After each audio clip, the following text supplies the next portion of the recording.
A paz, queridos. Que bom estarmos aqui novamente no nosso programa semanal da Escola Bíblica Dominical para darmos sequência à nossa série de estudos bíblicos a respeito da carta de Paulo à igreja que estava lá na cidade de Filipos. Hoje nós chegamos na lição de número 3. E a lição de número 3 ela tem como título o comportamento dos salvos em Cristo. Hoje nós vamos falar um pouquinho sobre como deve ser a maneira dos cristãos se comportarem. Tá? Antes de nós darmos sequência aqui, eu gostaria que você, que não sabe, mas que entrasse no nosso blog. O professor Fábio Segantin agora está com um blog. Tá? E eu gostaria que você acessasse esse blog nosso. O nosso blog é www.fabiosegantin.blogspot.com.br. Acessa o nosso blog que eu vou nessa semana colocar matérias novas, tá? Nessa semana eu vou colocar alguns assuntos diferentes e inclusive assuntos para auxiliar vocês na administração das suas aulas de forma escrita. Então não deixa de acessar o blog do professor Fábio Segantin. Outra coisa, querido, continue fazendo seus comentários, tá? Isso é muito útil para o professor. Eu leio todos os seus comentários, tá? Isso é muito importante para mim. Você que ainda não se inscreveu, se inscreva no nosso canal no YouTube, tá? Vai lá, se inscreva, nos adicione na lista dos favoritos e clica também no gostei se você gostou da aula do professor Fábio Segantin, porque fazendo assim você ajuda o professor a divulgar os meus vídeos pela internet.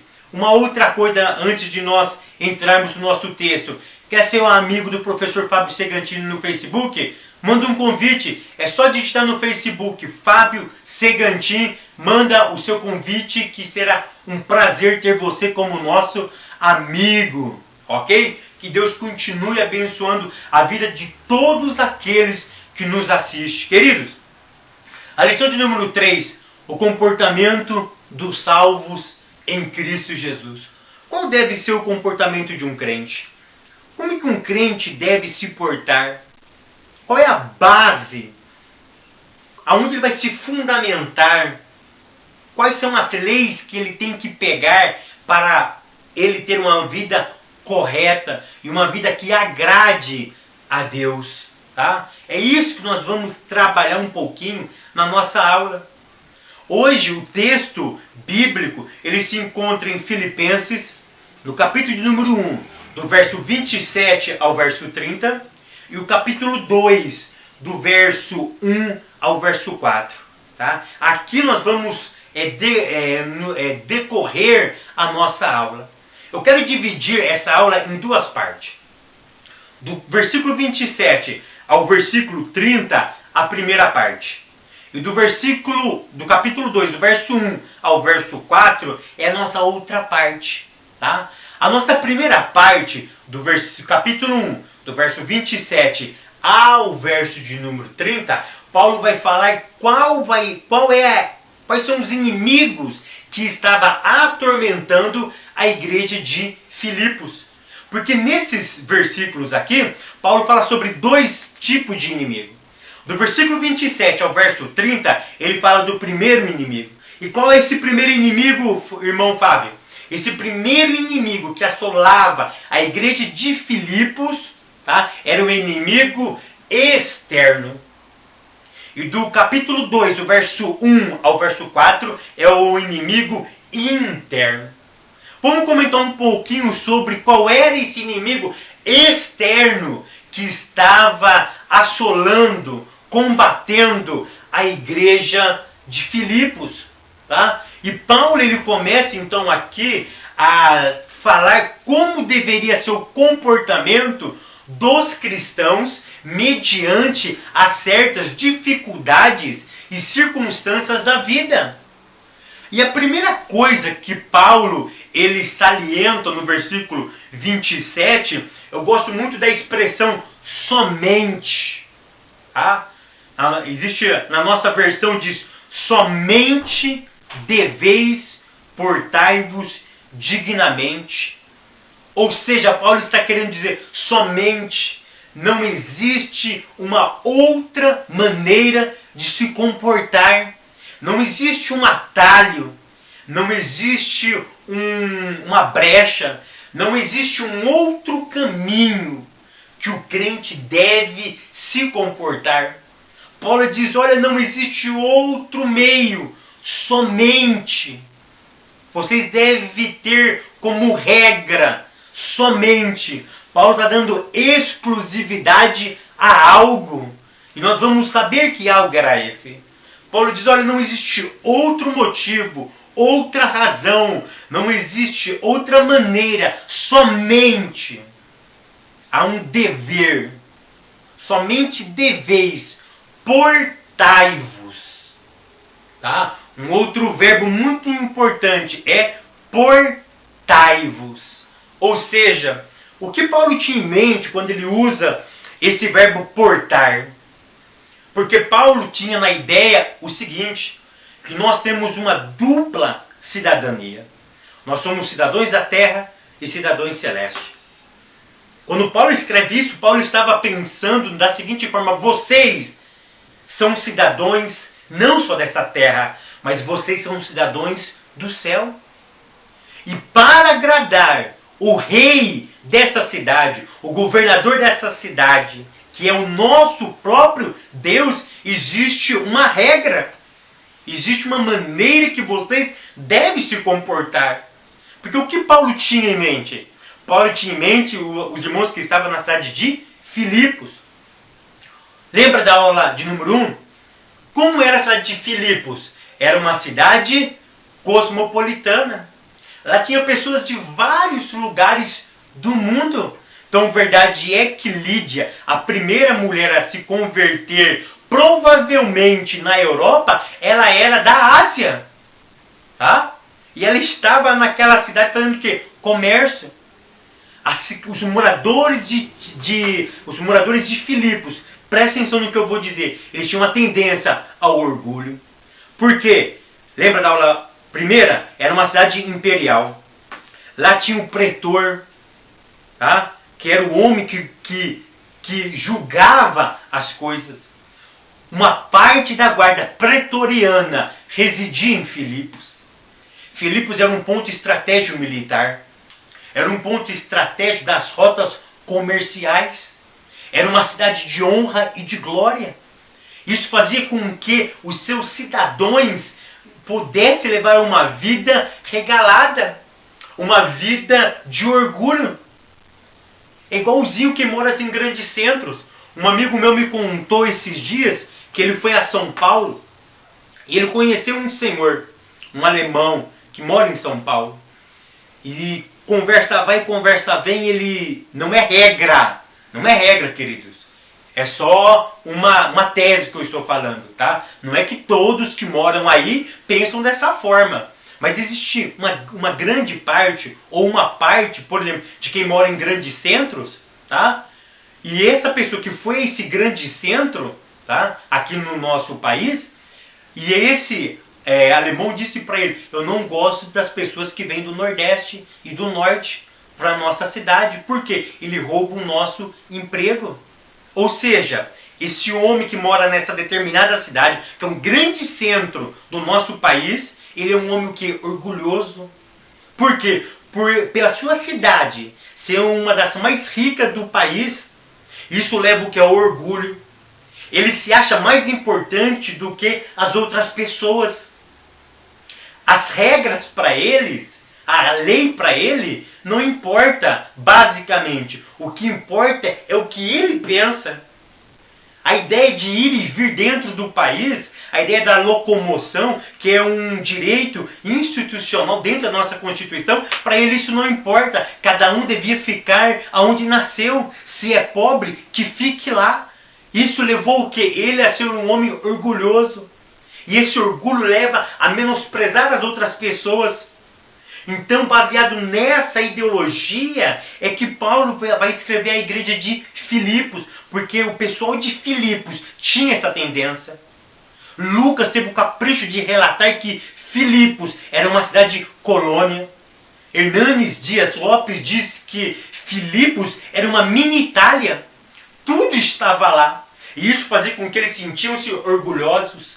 Quem era o rei, quem era o Deus, a divindade para os moradores de Filipos naquela cultura? Era o imperador. O imperador é o representante de Deus. E Paulo, preocupado que essas filosofias entrassem na mente da igreja de Filipos, Paulo combate isso.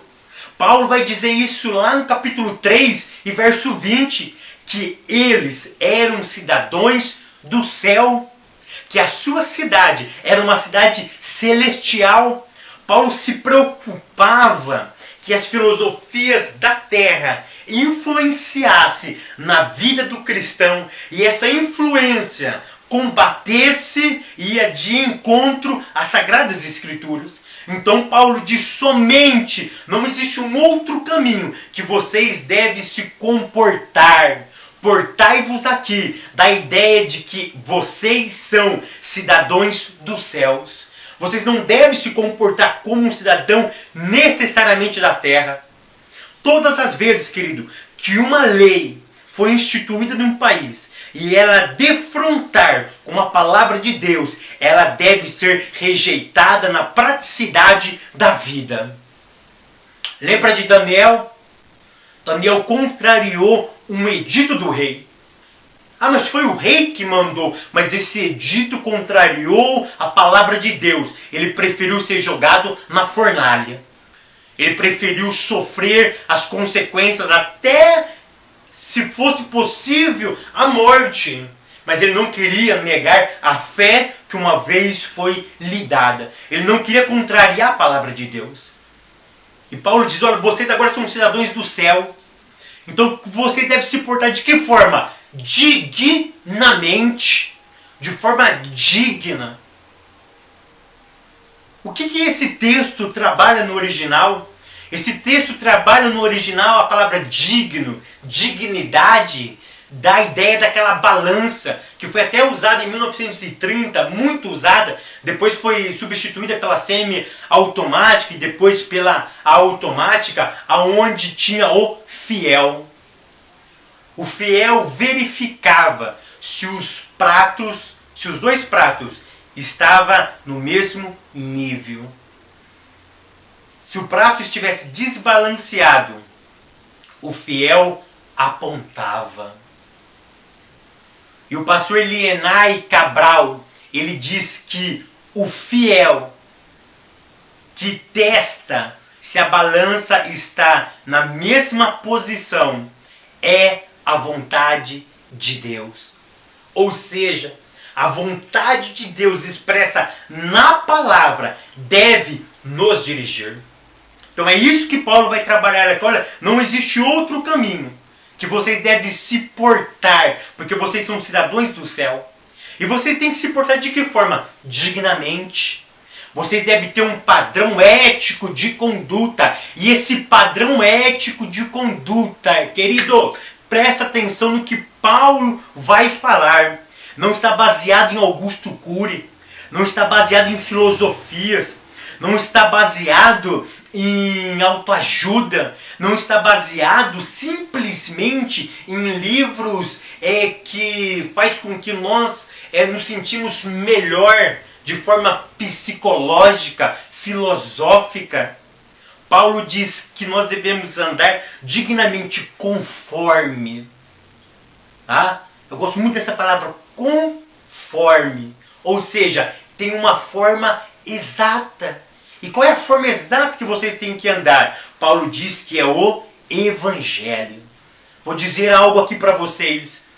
Tá? Paulo diz que o Evangelho é a medida exata de um cristão se comportar. O Evangelho é a medida exata da maneira que nós devemos nos comportar.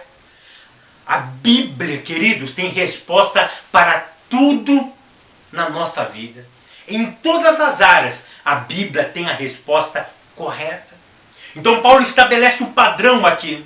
O padrão de conduta. Eu vou ser bem claro aqui. Não é o dogma da tua igreja. Não é o dogma do apóstolo. desses apóstolos que estão aparecendo, desses patriarcas. O que nós devemos andar não é baseado na mente humana. Paulo estabelece o padrão. Qual é o padrão? Lembra da palavra cânon?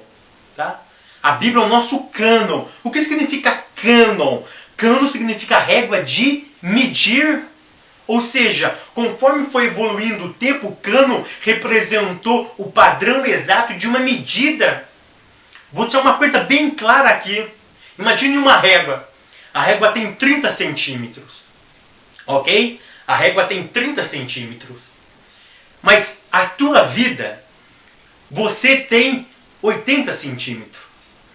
Você não... A régua de 30 centímetros é o padrão. E você tem 80 centímetros.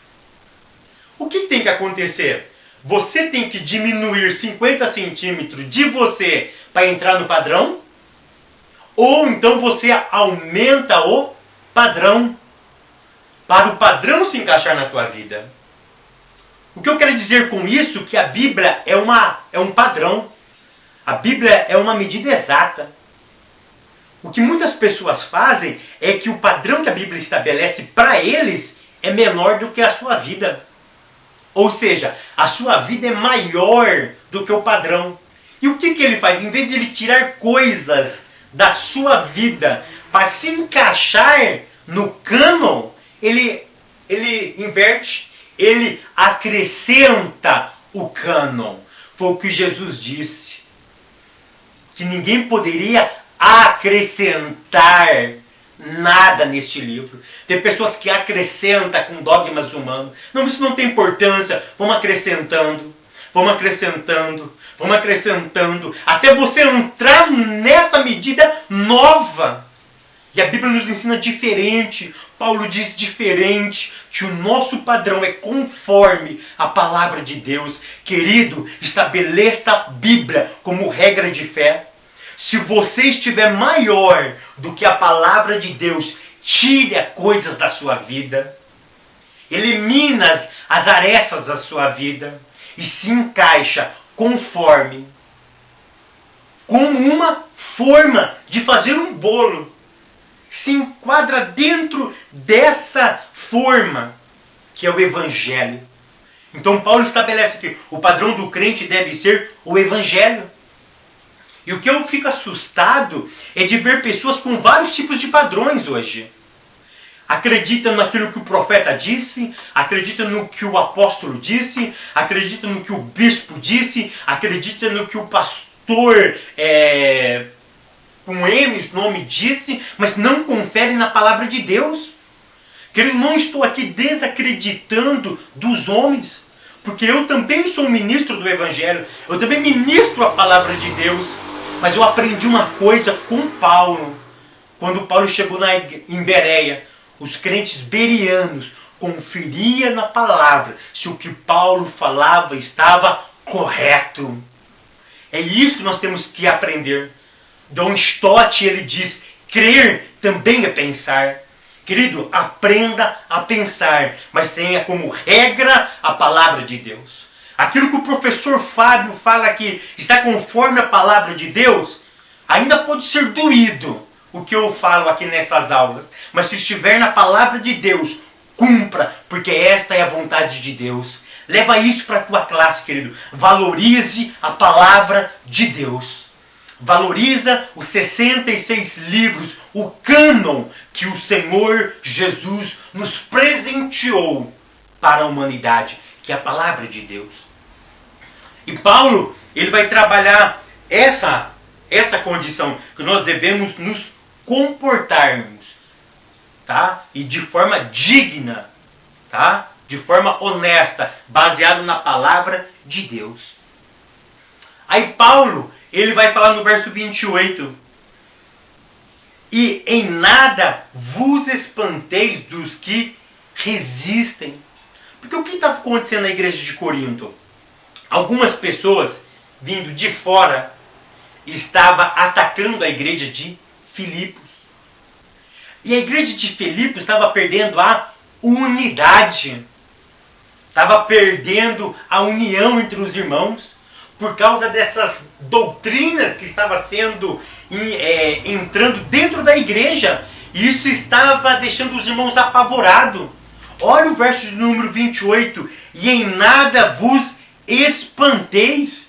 No original aqui, grego, esse termo, e nada vos espanteis, o verbo espantar aqui, dá a ideia daquela tropa, tá, de animais, de cavalos, quando o cavalo ia para a guerra e acontecia qualquer barulho, os animais ficavam sem rumo, ficavam sem direção. É isso que Paulo está querendo dizer aqui. Olha, vocês estão num combate, vocês estão numa luta, e vocês estão como cavalos perdidos diante da guerra. Paulo diz, não vos espanteis. Mas por que eles estavam espantados? Aí Paulo vai falar, não vos espanteis dos que resistem. Ou seja, no original resistir aqui, da ideia de oposição. Ou seja, então na igreja de Filipos tinha os opositores. E qual deve ser o nosso comportamento diante dos opositores doutrinários? Andarmos baseado na palavra de Deus. Se nós acreditamos naquilo que nós recebemos de Deus como verdade absoluta, pode vir outro vento de doutrina.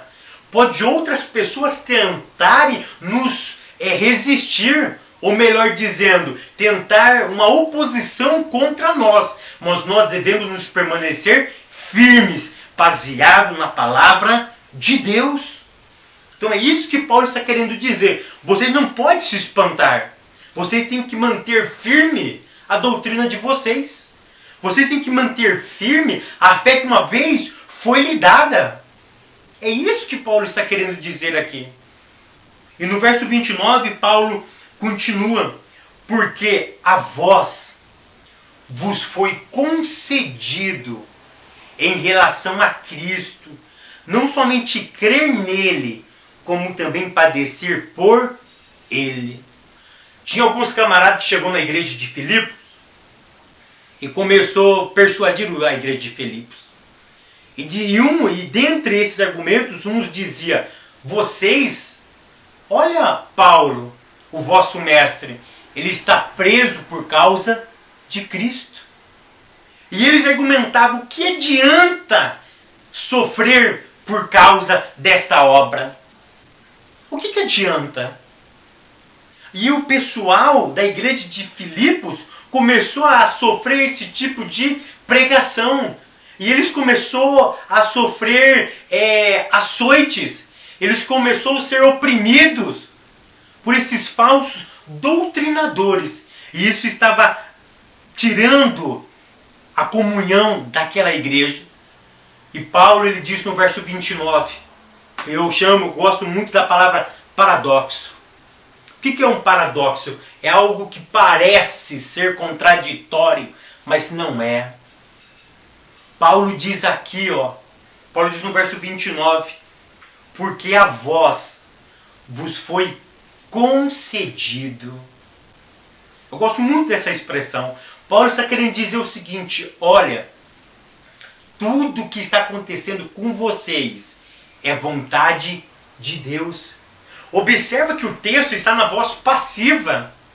O sujeito sofre ação, o sujeito não faz a ação.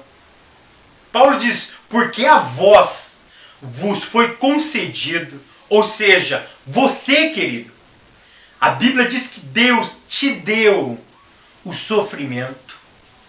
Isso parece loucura para a teologia da prosperidade, para aqueles que acreditam que o crente não sofre, mas é isso que Paulo está querendo dizer no verso 29, porque a vós vos foi concedido, vos foi dado. Vocês não pediram, foi lhe dado, foi concedido por Deus em relação a Cristo. Não somente crer nele.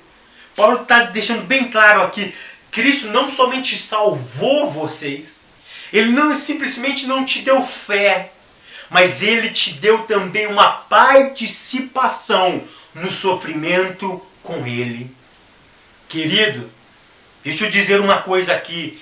Crente que não sofre a oposição do pecado em sua vida não é um crente que está se comportando dignamente. Um cristão que o mundo não lhe afeta, alguma coisa está errada no teu cristianismo. Uma pessoa que não se importa, que o mundo não lhe fere, alguma coisa está errada. Por quê? Porque o mundo deve nos incomodar. Ou nós devemos incomodar o mundo. O que eu estou querendo dizer é o seguinte, que se eu vivo de uma forma, parece que para mim está tudo bem, parece que para mim não existe mal, não existe pecado, não existe imoralidade, está tudo correto, alguma coisa está diferente no meu modo de viver. Porque João, a Bíblia deixa bem clara isso. Tiago, melhor dizendo, diz: se eu não sou amigo de Deus, eu sou inimigo de Deus. Você só pode ser amigo de Deus ou inimigo de Deus. Se você é inimigo de Deus, então você é amigo do mundo. Se as filosofias do mundo, ela não afeta a sua vida, não sou eu que falo, a palavra de Deus me garante que você está sendo inimigo de Deus. Porque os amigos de Deus sofrem enquanto vivem aqui. Porque não é todo lugar que nós podemos ir, querido. Não é tudo que nós podemos falar. Não é todo o programa de televisão que nós podemos assistir. Não é todos os sites que nós podemos entrar. Não é em todas as rodas que nós podemos nos assentar. É isso que está falando aqui o verso 29. Que nos foi dado, foi nos concedido a graça de Deus de padecer pelo Evangelho. Isso é muito glorioso. Paulo sentia um orgulho, entre aspas. Paulo sentia prazer em sofrer por causa de Cristo. Paulo sentia prazer nisso. E hoje nós temos crente que não tem prazer no sofrimento. Não tem prazer enquanto o mundo está te maltratando. Eu tenho jovens que me assistem. Jovens que ficam aí de namorinho com um com o outro. Querido, a Bíblia diz que isso não pode, porque que comunhão há entre a luz e as trevas? Nenhuma. Mas eu dou graças a Deus se você é zombada ou zombado na tua escola por causa do teu evangelho. Eu louvo a Deus se você é zombado lá na tua escola, na tua faculdade, no teu emprego, porque você não senta e não conta as mesmas piadinhas que eles contam. Porque para vocês foi dado a graça, foi concedido como um presente a vocês, não somente crer nele, mas também a padecer por causa dele. Isso parece um paradoxo, mas todas as vezes que nós temos luta, porque não existe glória sem dificuldade, não existe coroa se não tem sofrimento. Quer ter coroa? Sofra, querido, por causa do Evangelho. Do Evangelho. É isso que nós devemos nos comportar. É esse o pensamento que nós devemos ter. Cristão, além de ser salvo, ele deve pegar uma parte do sofrimento do cristianismo para a sua vida. E Paulo diz no verso de número 30, tendo o mesmo combate. A palavra combate, grifa aí, querido, que a palavra combate aqui no original não é um combate físico, de luta, de corpo. Paulo fala aqui de um combate espiritual. Paulo diz para a igreja, vocês estão num combate espiritual, tendo o mesmo combate que já em mim tendes visto. Ou seja, Paulo salienta aqui, Paulo começa a mostrar para eles, tenta abrir os olhos espirituais dele e diz para eles: acordam. Essa luta não é contra a carne, nem contra a sangue, mas essa luta é espiritual, porque vocês já viram essa luta em mim. Vocês sabem que essa luta não pode ser corporal, ela é espiritual. E Paulo conclama eles a lutar de forma espiritual contra esses ataques. E como eles vão lutar? Proclamando o verdadeiro evangelho. De que forma eles vão lutar? Com a unidade da igreja. Querido, volta para o verso 27, quando Paulo diz: somente deveis portar-vos dignamente conforme o evangelho. Paulo coloca o paradigma.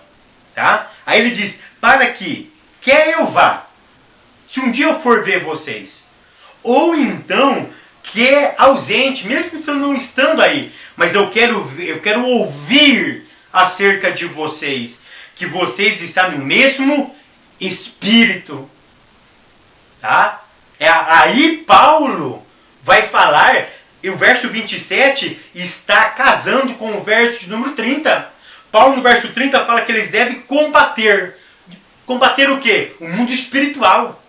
Quais são as armas dessa milícia? São as armas espirituais. E aonde estão essas armas? No Evangelho. Mas de que forma? É sozinho? Não. Paulo diz que essa luta ela deve ser coletiva. Por isso que eu voltei para o verso 27, que Paulo diz que estáis no mesmo espírito, combatendo. Olha Paulo dizendo o verbo novamente aí, combatendo, juntamente unidos, com o mesmo ânimo, pela palavra. Aí Paulo reforça lá no verso 30, olha, essa luta aqui que vocês devem lutar, ela deve ter como base a palavra de Deus. Por quê? Essa luta ela é espiritual. Essa luta não é o MMA, não é o UFC, não é boxe. Essa luta é espiritual. Então, se revista e possua as armas dessa milícia. E as armas você encontra na palavra de Deus. E como nós devemos vencer os opositores? Aí entra a segunda parte, tá? Que são os inimigos internos, do verso 1 ao verso 4 do capítulo 2 da carta aos Filipenses. Querido, do capítulo 2, do verso 1 ao 4, Paulo vai falar que na igreja de Filipos, essas pessoas que vieram de fora, e que a igreja estava se perdendo, agora já infiltrou na igreja. E o que eles deveriam fazer, uma vez que os inimigos já estavam dentro da própria comunidade local? Paulo diz que eles deveriam se unir para vencer o inimigo. Do verso 1 ao verso 4, Paulo vai falar sobre a unidade da igreja. O nosso objetivo é promover a unidade da igreja. Infelizmente hoje nós estamos nos segregando. Infelizmente hoje cada um para si e Deus para todos. E Paulo vai combater isso. Paulo diz no versículo 1, portanto, se algum conforto em Cristo, se alguma consolação de amor, se alguma comunhão do Espírito, se alguns entranháveis afeto e compaixão. Paulo vai falar aqui sobre sentimentos que devem nortear a nossa vida. Quais são esses sentimentos? Paulo vai falar sobre consolação. Paulo vai falar sobre comunhão. Paulo vai falar sobre afeto. E Paulo vai falar sobre misericórdia. Uma igreja precisa ter consolação. Uma igreja precisa ter afeto entre os congregados. Uma igreja precisa ter compaixão, ou seja, misericórdia um pelos outros. O que Paulo está querendo dizer aqui? Vocês não podem viver desunidos. Vocês não podem viver segregados. Paulo coloca como paradigma aqui o exemplo do próprio Senhor Jesus Cristo. Que ele tinha compaixão, que ele tinha afeto, ele tinha misericórdia pelas pessoas. E o que une a igreja, Paulo salienta aqui ainda no verso 1, é a comunhão com o Espírito Santo de Deus. Uma igreja que tem comunhão, que tem tudo em comum com o Espírito de Deus, ela não vive de forma isolada, ela vive de forma unida. E aí eu lembro do Salmo 133, quando há união, há ministração de bênção. Quando há união, há glória. Quando há união, a prosperidade de Deus está nessa igreja. Paulo diz no verso 2, completai o meu gozo, para que sintais o mesmo, tendo o mesmo amor, o mesmo ânimo, sentindo uma mesma coisa. Observa que a palavra mesma ou mesmo aparece só nesse texto aqui 4 vezes. Observa o verso 2. Completai o meu gozo para que sintais o mesmo. Fala de unidade. Tendo o mesmo amor, o mesmo ânimo, sentindo uma mesma coisa. Paulo fala sobre unidade. Verso número 3. Nada façais por contenda ou por vanglória, mas por humildade. Cada um considere os outros superiores a si mesmo. Querido, deixa eu falar uma coisa aqui. O meu sucesso, o meu crescimento não pode afetar a sua vida. Se o meu crescimento prejudicar você, esse meu crescimento não está sendo benéfico de forma coletiva. Se o meu sucesso não traz benefício para a tua vida, ele não é um sucesso que agrada a Deus. Por quê? Porque o meu sucesso, a minha vitória, precisa trazer edificação para a tua vida. É isso que Paulo está trabalhando aqui. Vocês querem crescer? Vocês querem conseguir as coisas? Mas faça com que o objetivo final seja o lucro da comunidade. Se for pensando só em si, nada feito. E nós estamos vivendo essa era, onde cada um pensa em si mesmo e esquece do outro. Semana que vem a gente vai trabalhar com isso de forma mais a fundo. De uma forma com um exemplo mais propriamente dito. Mas Paulo já começa a trabalhar isso aqui no verso 1 até o verso 4. Que eu não posso militar por mim mesmo. Eu não posso querer crescer pisando nos outros. Eu não posso conquistar as coisas menosprezando as pessoas. Bajulando algum e menosprezando outros. Isso nós vemos demais hoje, queridos. E esse não deve ser o comportamento do crente. Para mim conseguir algo, eu não posso agradar a um e menosprezar os outros. Eu não posso bajular os grandes. Eu não posso ficar tentando, machucando alguns para me beneficiar daquele que está sendo maltratado. Nós precisamos ter uma consciência, quando Paulo salienta aqui no verso número 4, não atente cada um para o que é propriamente seu, mas cada qual também para o que é dos outros. Querido, pense no que é do seu irmão, pense no que é dele, pense no que é dele. É esse o convite de Paulo.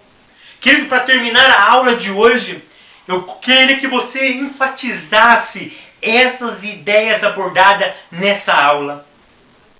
Vamos nos comportar de forma digna, tendo como parâmetro o Evangelho. Temos como paradigma o Evangelho. E para que esse Evangelho possa ganhar ainda mais força, vamos viver em unidade. O que é meu é seu, e o que é seu é do outro. Vamos viver essa coletividade. Paulo conclama a igreja de Filipos a se unir para vencer o maligno. Quando a igreja se une, aí há força. Quando a igreja se une, a igreja vence. E nós queremos uma igreja que vença e queremos ter crentes que se comportem de forma digna do Evangelho. Mas para isso, vamos nos desprender um pouquinho do que é nosso. Vamos pensar um pouquinho no outro também. E fazendo assim, eu tenho certeza que aquilo que Paulo disse para a igreja de Corinto vai se cumprir na tua vida. Se você agir dessa forma, você será participante do Evangelho. E eu quero ministrar isso neste momento para a tua vida. Se você lutar pelo Evangelho digno, unido com seus irmãos, pensando nos outros, eu quero declarar aquilo que Paulo declarou. Você será participante do Evangelho. Querido, que possamos viver aqui nessa terra como cidadãos do céu. Ainda que vamos para fogueiras, mas vamos agradar o nosso Deus. Que Deus continue abençoando a todos vocês que me assistiram.